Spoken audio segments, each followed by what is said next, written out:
బాపట్ల జిల్లాలో రైతులకు అండగా నిలబడేందుకు అధికార యాంత్రాంగం సిద్ధమైంది.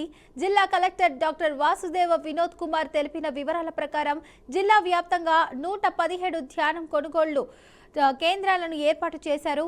జిల్లాలోని 166,753 మంది రైతుల నుంచి దాదాపు 2 లక్షల మెట్రిక్ టన్నుల ధాన్యాన్ని కొనుగోలు చేసేందుకు ప్రభుత్వం అనుమతి ఇచ్చింది.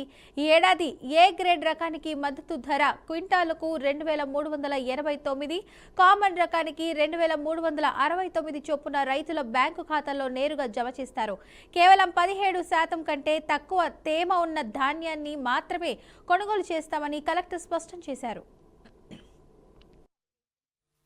రైతులకి ప్రజలకి ఇందులో భాగస్వామయ్యే రైస్ మిల్లర్స్ మీద అందరికీ కూడా మీ ద్వారా తెలియజేసుకోవటం, అలాగే ప్రభుత్వం తరపు నుంచి చేసినటువంటి ఏర్పాట్లన్నీ కూడా మీ అందరి ముందు పెట్టడానికి ఈరోజు ఈ ప్రెస్ కాన్ఫరెన్స్ని పిలిచాము. మీ అందరికీ తెలుసు, KMS 2025-26 ఖరీఫ్ మార్కెటింగ్ సీజన్ అనేది మన జిల్లాలో కనుక చూసుకుంటే ఇప్పటికే 117 ప్యాడీ ప్రొక్యూర్మెంట్ సెంటర్ మనం ఓపెన్ చేయడం జరిగింది. సో మొన్న అన్నదాత సుఖీభవ కార్యక్రమం రోజే మనము ఏర్పాటు చేయడం జరిగింది. దీనికి జిల్లా ప్రొక్యూర్మెంట్ కమిటీ ఉంటే దానికి చైర్పర్సన్గా జిల్లా కలెక్టర్ గారు ఉంటారు. కలెక్టర్ గారి తరపున అన్ని యాక్టివిటీస్ని జాయింట్ కలెక్టర్ గారు ఆమె ఇది చేస్తూ ఉంటారు. ఇప్పుడు మద్దతు ధర ప్రభుత్వము గ్రేడ్ ఏ అయితే 2,389 పర్ క్వింటాల్, అంటే 75 కేజీలు 45 కేజీల లెక్కంలో కూడా ఇస్తారు. కాబట్టి 1,792 రూపాయలు 75 కేజీలకి, 956 40 కేజీలకి గ్రేడ్ ఏ. అదే కామన్ వెరైటీ అయితే 2,369 రూపాయలు 1,777 75 కేజీలకి, 948 40 కేజీలకి. ఇది పోయిన సీజన్కి కంపేర్ చేస్తే 69 రూపాయలు ఒక క్వింటాల్కి ప్రభుత్వం వారు పెంచడం జరిగింది.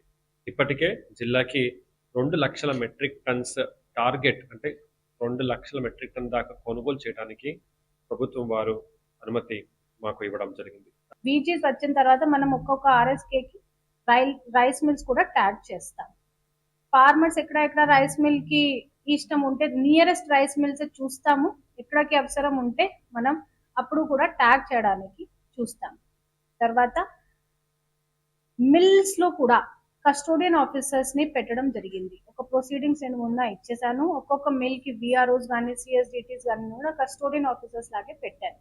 వీళ్ళు మిల్స్ లో ఉంటే అన్ని ఆపరేషన్స్ వీళ్ళు చూస్తారు, మానిటర్ చేస్తారు. రైతులకి ఏమి ఇబ్బంది పడకుండా వాళ్ళు మొత్తం చూసుకుంటారు. కొన్ని క్వాలిటీ పారామీటర్స్ గవర్నమెంట్ నుంచి ఇవ్వడం జరిగింది. ఇందులో 1% అడ్మిక్స్చర్, 5% discoloured grain and 17% moisture limit ముందు కూడా మీ అందరికి స్పష్టంగా చెప్పడం జరిగింది. ఇవి క్వాలిటీ పారామీటర్స్ గవర్నమెంట్ నుంచి ఇవ్వడం జరిగింది.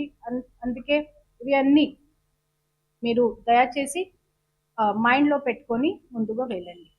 తర్వాత ప్యాడీ క్వాలిటీ స్టాండర్డ్స్ కి మీట్ అయితే fund transfer order FTO generate అవుతుంది. ఫండ్ ట్రాన్స్ఫర్ ఆర్డర్ జనరేట్ అయిపోయిన తర్వాత మిల్స్ కి వెళ్తుంది. తర్వాత మిల్స్ ఆ ప్యాడీని ఎక్నాలెడ్జ్ చేస్తారు. ఎక్నాలెడ్జ్ చేసిన తర్వాత విదిన్ 24 to 48 hours ఆ పేమెంట్ ఫార్మ్